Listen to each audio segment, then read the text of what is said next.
Dengan kecepatan angin sekitar 5 km per jam, Vigo dengan mudah mengembangkan parasut dari atas bukit tanpa perlu jauh berlari.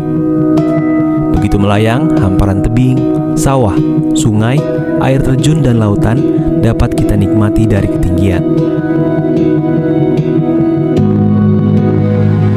Kenapa? Ya, satu yang jelas, kita lihat pemandangan di atas jauh lebih berbeda sih sama di bawah. Dan di atas ini ternyata lebih bagus ya dilihat ya dari atas. Untuk pemandangannya di sini jauh lebih lengkap. Di sini ada air terjun, kita bisa lihat sawah, laut, gunung-gunung, bukit-bukit, dan lainnya.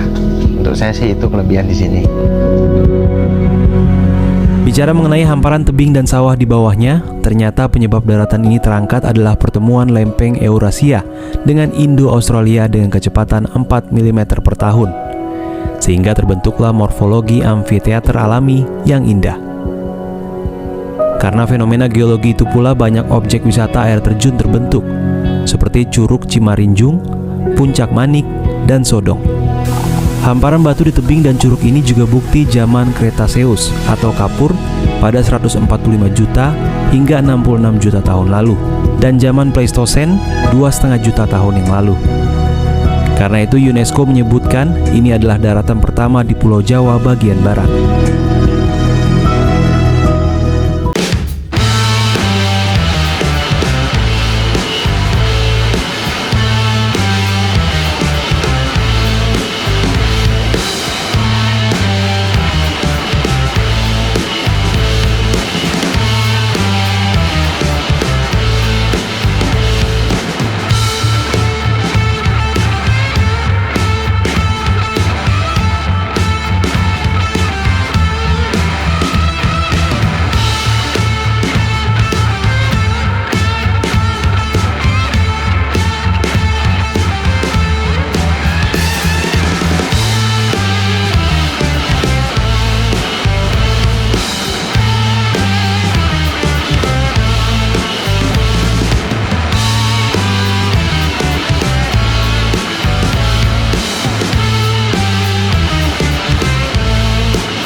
Ini setiap wisatawan dikenai tarif 20.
Pesona alam berikutnya berada di paling timur pesisir selatan Jawa Barat, menuju Kabupaten Pangandaran, kabupaten termuda di Jawa Barat yang baru berusia 1 dekade pada 25 Oktober 2022 nanti. Pangandaran adalah destinasi wisata laut favorit bagi wisatawan lokal hingga mancanegara. Di sini terdapat wisata yang berbeda dari wisata laut pada umumnya. Kita bisa mencoba olahraga air body rafting hingga menelusuri sungai berwarna hijau menggunakan perahu. Body rafting atau olahraga air yang prinsipnya seperti rafting atau arum jeram tetapi tidak menggunakan rakit ataupun dayung. Wisatawan berenang menelusuri sungai sepanjang 3-6 km bersama pemandu profesional bersertifikat. Dihiasi pemandangan stalaktit eksotis di dinding-dinding sungai. Namun body rafting cukup memacu adrenalin karena berenang di tengah aliran sungai dan sedikit memanjat dinding sungai. Di salah satu titik sebelum penjemputan oleh perahu terdapat batu jamur, batu besar dengan kondisi air yang lebih tenang. Batu ini menjadi tempat favorit wisatawan untuk loncat dari ketinggian, memacu adrenalin.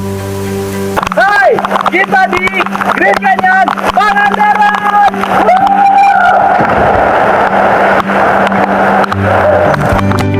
Setelah lelah bermain, perahu kemudian menjemput untuk beristirahat sambil makan di checkpoint ini dan kembali menuju dermaga sambil menelusuri keindahan sungai. Selain pesona alamnya, kita juga dapat melihat keanekaragaman flora dan fauna di Taman Wisata Alam Cagar Alam Pangandaran. Salah satunya adalah burung merak dengan bulu yang begitu indah. Juga lutung-lutung bergelantungan dan beristirahat di atas pohon. Jangan lupa kita sambil menikmati kuliner pindang gunung, salah satu makanan khas asal Pangandaran. Sup ikan berwarna kuning dengan bahan rempah yang kuat sehingga ikan tidak terasa amis. Jadi rasanya enak, jadi kerasa rempah-rempahnya tuh emang nampol banget gitu. Kayak serai, kunyitnya sama jahe honjenya tuh udah kerasa banget, udah pas. Apalagi kalau misalkan ditambah sambal, udah paling mantul lah. Udah mah ikannya juga empuk, bumbunya kerasa sampai dalam. Jangan lupa kalau ke Pangandaran cobain ikan gunung, pindang gunung. Itu adalah pesona alam dan kuliner yang dapat dinikmati di pesisir selatan Jawa Barat. Sebetulnya masih banyak potensi wisata lain di pesisir selatan Jawa Barat yang dapat dinikmati oleh wisatawan. Atau mungkin minat berinvestasi?